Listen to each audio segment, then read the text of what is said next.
Hello बच्चों, BPSC विद्यापीठ में आप सभी का पुनः स्वागत है।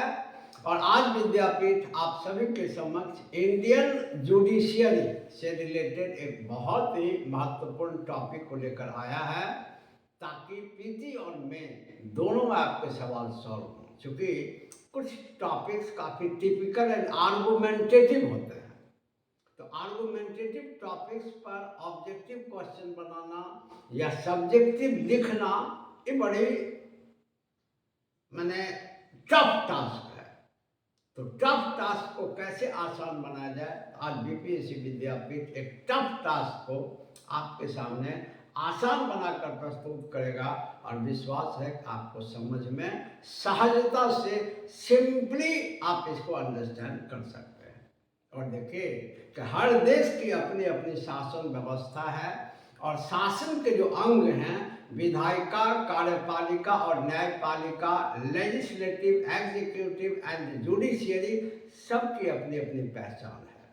और अपने भारत के शासन में, भारत की राजनीतिक व्यवस्था में या इंडियन जुडिशियरी सिस्टम की जो पहचान है वो है there is integrated and independent judiciary in India.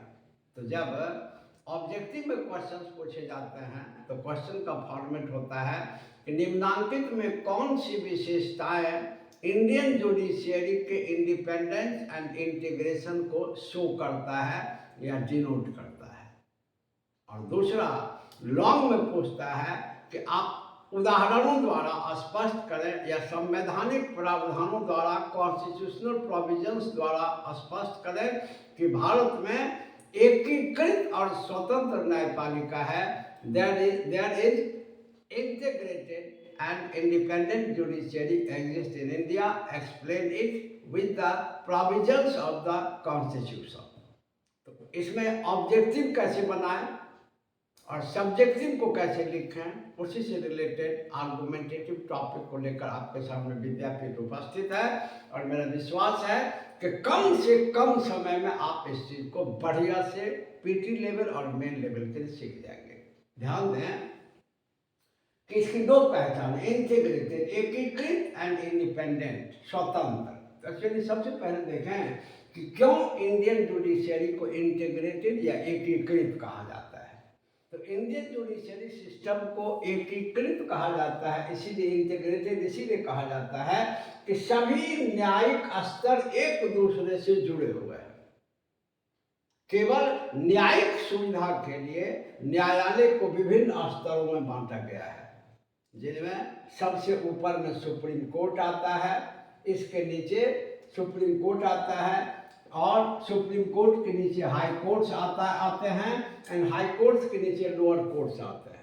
फिर एक दिन के वीडियो में और इसका जुडिशियरी का थोड़ा एक्सपैंडेड डिवीजन आपको समझा देंगे, बीपीएससी विद्यापीठ की तरफ से आपके सामने आएगा, उसको भी बड़ी आसानी से आप समझ जाएंगे, जिसमें इंडियन जुडिशियरी के सारे डिविजन्स को आप इजीली अंडरस्टैंड करेंगे, बड़ी आसानी से समझ जाएंगे। और अभी आप इतना समझें कि भारत में न्यायपालिका के 3 स्तर हैं मुख्य। सबसे ऊपर में सुप्रीम कोर्ट है, इसके नीचे हाई कोर्ट्स हैं और सबसे नीचे लोअर कोर्ट्स हैं, और फिर लोअर कोर्ट्स के कुछ डिविजन्स हैं जिनके बारे में आगे हम लोग चर्चा करेंगे। तो भारत में न्यायपालिका के मुख्य रूप से इतने स्तर हैं। तो ये जो स्तर बांटा गया है केवल न्यायिक सुविधा के लिए, ओनली फॉर जुडिशियल कन्वीनियंस, क्योंकि अगर होल इंडिया में, होल कंट्री में एक ही जुडिशियरी हो, आप समझ सकते हैं कि जुडिशियल एक्टिविटी टफ हो जाएगा, संभव ही नहीं होगा। जब इतने जुडिशियरी हैं फिर भी इंडिया का जुडिशियरी आज भी डिलेड होता है, माना क्या जाता है। कई बार सुप्रीम कोर्ट के जज ही कमेंट कर चुके हैं इस चीज़ पर, हम सभी देखते हैं। तो इंडिया में केवल न्यायिक सुविधा के लिए न्यायपालिका को इतने स्तर में बांटा गया है, अन्यथा सभी एक दूसरे से जुड़े हुए हैं। इसके 2 एग्जाम्पल हैं। पहला ये कि अगर आप लोअर कोर्ट्स के फैसले से असंतुष्ट हैं तो आप हाई कोर्ट में अपील करें, हाई कोर्ट्स के फैसले से असंतुष्ट हैं तो सुप्रीम कोर्ट में अपील करें, and supreme court is the highest court of appeal. हमारे भारत में अपील का सर्वोच्च न्यायालय सुप्रीम कोर्ट है और सभी न्यायालय पर इसका अंतिम नियंत्रण होता है। तो चूंकि केवल पहला बिंदु ये होगा इंटीग्रेटेड को डील करने का, 2 पॉइंट में डील करना है। पहला कि चूंकि भारत में न्यायपालिका जो विभिन्न स्तर में बांटे गए हैं केवल न्यायिक सुविधा के लिए, अन्यथा सभी न्यायालय एक दूसरे से जुड़े हुए हैं और सभी पर अंतिम नियंत्रण सुप्रीम कोर्ट का है। Hence, Supreme Court is the highest court of appeal in Indian judiciary system. It is the first example with which we can easily prove that there is integrated judiciary system exists in India. And second जो point होगा वो ये कि समस्त भारत में न्याय की एक ही प्रक्रिया और एक ही प्रणाली अपनाई जाती है। ऐसा नहीं होता है कि भारत के अलग अलग न्यायालय में जैसे हाई कोर्ट्स भारत में है बहुत सारे, लोअर कोर्ट्स है बहुत सारे, अलग अलग न्यायालय में कानून की अलग अलग प्रक्रिया, अलग अलग किताब नहीं होती। सभी में कानून की एक ही किताब चलते हैं, सभी में न्यायालय का एक ही प्रोसेस होता है और न्यायपालिका द्वारा किसी चीज का निर्णय देने में सभी न्यायालय, चाहे वो लोअर कोर्ट्स हो चाहे वो हाई कोर्ट्स हो, एक ही प्रोसीजर को अपनाते हैं। तो होल कंट्री में न्यायालय में एक ही प्रोसेस को एडॉप्ट किया जाता है। 2 ऐसे पॉइंट हैं जिसे क्लियर होता है कि भारत में इंटीग्रेटेड जुडिशियरी सिस्टम है। पहला कि सभी न्यायालय एक दूसरे से जुड़े हुए हैं और सभी पर फाइनल कंट्रोल सुप्रीम कोर्ट का है, और दूसरा कि समस्त भारत में न्याय की एक ही प्रक्रिया या एक ही प्रणाली अपनाई जाती है। तो इन दोनों पॉइंट से हमारा ये डील होगा लॉन्ग में, ऑब्जेक्टिव में भी। अब है कि इंडिपेंडेंट जुडिशियरी क्यों कहा जाता है, कौन कौन से कॉन्स्टिट्यूशनल प्रोविजंस हैं जो शो करता है कि इंडियन जुडिशियरी जो है वो आपको इंडिपेंडेंट है, स्वतंत्र है, परतंत्र नहीं है, किसी का अधीन नहीं है। और ये जरूरी भी है। अगर ये क्वेश्चन हमारे सामने आता है कि आखिर इंडियन जुडिशियरी को इंडिपेंडेंट क्यों बनाया गया है, तो हम लोगों ने पढ़ा है कि भारत में फेडरल सिस्टम है, संघात्मक प्रणाली है, और संघात्मक प्रणाली की विशेषता होती है कि न्यायपालिका स्वतंत्र और निष्पक्ष होता है। कारण है भाई कि संघात्मक प्रणाली में क्या होता है कि भाई केंद्र और प्रांतीय सरकार के बीच शक्ति का बंटवारा होता है। तो दोनों के बीच जब शक्ति का बंटवारा होता है, दोनों के लिए अपना अपना सीमा निर्धारित है, तो दोनों एक दूसरे के मामले में हस्तक्षेप कर सकते हैं। तो इसको कौन रोकेगा? न्यायपालिका रोकेगा। और न्यायपालिका तभी रोक सकता है जब वह स्वतंत्र हो, निष्पक्ष हो, किसी के दबाव में वो ना हो और किसी का पक्षपात वो ना करता हो। तो भारत का संविधान बड़ी संतुलित संविधान है। ये ऐसा कहें कि विश्व के संतुलित संविधानों में से एक है, और इसमें हर व्यवस्था को बड़ी बढ़िया से लिखा गया है। ये अलग बात है कि कभी कभी इसको चलाने वाले लोग इसका मिसयूज कर बैठते हैं, लेकिन अपना कॉन्स्टिट्यूशन बहुत ही बेहतर है, बहुत ही संतुलित कॉन्स्टिट्यूशन है, और हर पक्ष पर बढ़िया से विचार करता है, हर पक्ष के बीच तारतम्य कोऑर्डिनेशन को स्टेबल करता है। अब जैसे किस किस पॉइंट से यह डील होगा कि हमारे इंडिया में इंडिपेंडेंट जुडिशियरी सिस्टम है, जिसमें सबसे पहला पॉइंट होगा कि सिक्योरिटी ऑफ टेन्योर ऑफ जजेस, जजों को कार्यकाल से सुरक्षा दी गई है।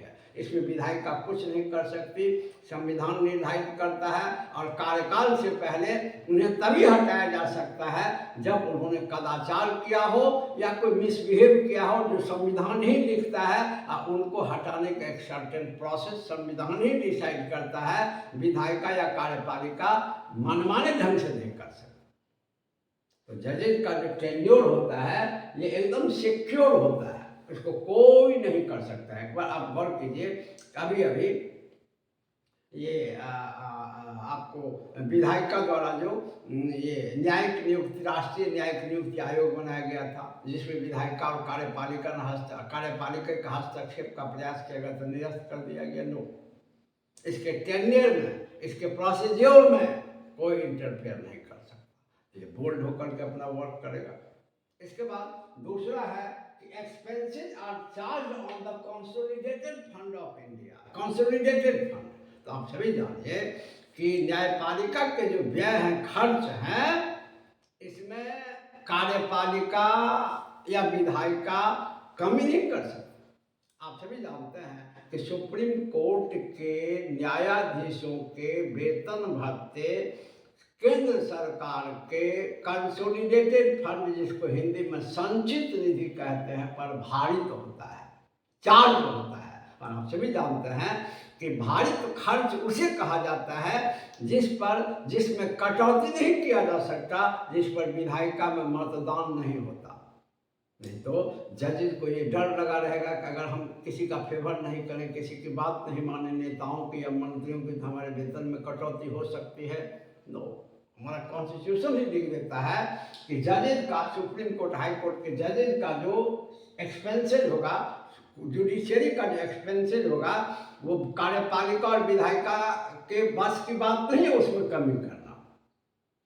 तो ये स्वतंत्र रहते हैं, डर नहीं होता है, और ये फ्री होकर के वर्क करते हैं। तो है हमारे एक्सपेंस में, खर्च में कोई कमी नहीं की जा सकती, क्योंकि ध्यान रखें, संचित निधि पर भारित व्यय उन्हीं व्ययों को कहा जाता है जिनमें कटौती नहीं की जा सकती, जिन पर विधायिका में मतदान नहीं होते। नेक्स्ट पॉइंट जहां से डील होगा वो है कि power to punish for its prohibition on the conduct of judges in the legislature। न्यायालय के व्यवहार या जजों के व्यवहार पर विधायिका में कभी चर्चा नहीं हो सकती, आलोचना समालोचना नहीं हो सकती। इससे भी न्यायपालिका स्वतंत्र होती है। न्यायपालिका को इस पर का भी कोई प्रोविजन है, कोई भी, इवन कि आप जो विद्वान होते हैं, जो शिक्षित होते हैं, जो न्यायिक व्यवस्था को बढ़िया से समझते हैं, वो अपनी तरफ से कोई कमेंट अगर करते हैं न्यायपालिका के किसी क्रिया पर या किसी निर्णय पर, तो वो शैक्षिक टीका टिप्पणी ही हो सकती है, आलोचना नहीं कर सकते हैं। और संसद में या विधायिका में तो न्यायपालिका की गतिविधियों या न्यायाधीशों के आचरण पर सामान्य में बहस हो ही नहीं सकती। हाँ, महाभियोग चलता है विधायिका में, लेकिन उसमें तो महाभियोग उन पर चलता है जिन पर आरोप गठित होता है। सामान्य व्यवहार की आलोचना या उस पर कोई भी बहस विधायिका में नहीं हो सकती।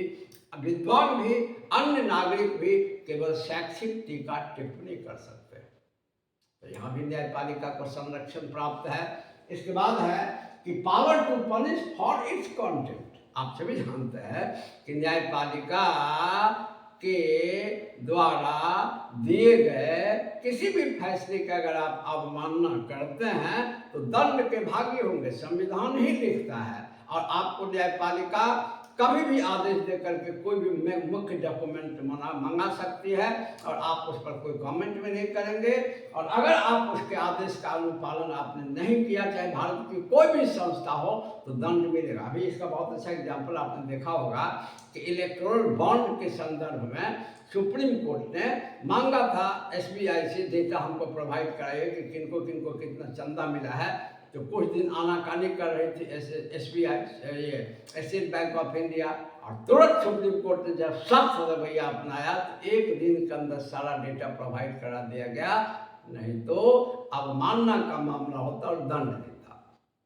तो भारत में न्यायपालिका जो होता है, अगर आप न्यायपालिका द्वारा दिए गए निर्णय की अवमानना करते हैं, डिसीजन को डिसओबे करते हैं, तो यू में पनिश फॉर इट्स कंटेम्प्ट। न्यायालय के अवमानना के विरुद्ध, आपके विरुद्ध न्यायालय की अवमानना के लिए आपके विरुद्ध न्यायिक कार्रवाई होगी और आप दंड के भागी होंगे। और इसके बाद एक और पॉइंट है कि separation of the judiciary from the executive. ये भी बहुत ही महत्वपूर्ण चीज है। इसीलिए कि अगर जुडिशियरी को अगर अलग न रखा जाए कार्यपालिका से, तब तो उसके प्रभाव में आ जाएगा, तब तो ये निष्पक्ष ढंग से फैसला दे ही नहीं सकता है, क्योंकि कार्यपालिका बराबर दबाव डालेगा। तो हमारे भारत के संविधान में स्पष्ट रूप से लिख दिया गया है, अनुच्छेद 50 में नीति निर्देशक तत्व अंडर आर्टिकल 50 ये लिखा गया है कि भारत में न्यायपालिका को कार्यपालिका से अलग रखा जाएगा ताकि न्यायपालिका स्वतंत्र और निष्पक्ष हो और संघीय प्रणाली के अनुकूल बिना किसी भेदभाव के, बिना किसी दबाव के, बिना किसी भय के न्यायिक कार्यवाहियों का संचालन करता रहे, न्यायिक गतिविधियों का संचालन करता रहे और न्यायपालिका की मर्यादा बरकरार रहे और जनतंत्र कुशल रहे। जब हमारे सामने ऑब्जेक्टिव में क्वेश्चंस आएंगे तो भी इतने पॉइंट में हमारा बन जाएगा और सब्जेक्टिव में भी बड़ी आसानी से आप आंसर को इतने पॉइंट में लिख देंगे तो निश्चित रूप से आपका आंसर एम्फैटिक होगा। और मेरा विश्वास है कि आपको ये कंटेंट अच्छा लगा होगा, समझ में आया होगा। और अगर आपको कंटेंट अच्छा लगता हो तो आप चैनल को सब्सक्राइब जरूर करें, वीडियो को लाइक और शेयर जरूर करें और वैसे मित्रों को जरूर भेजें जिनके पास स्तरीय सामग्रियां नहीं मिल पाती हैं, स्टैंडर्ड मटेरियल्स नहीं मिल पाते हैं। फिर इसी प्रकार की चीज़ को लेकर उपस्थित होगा विद्यापीठ। तब तक के लिए धन्यवाद।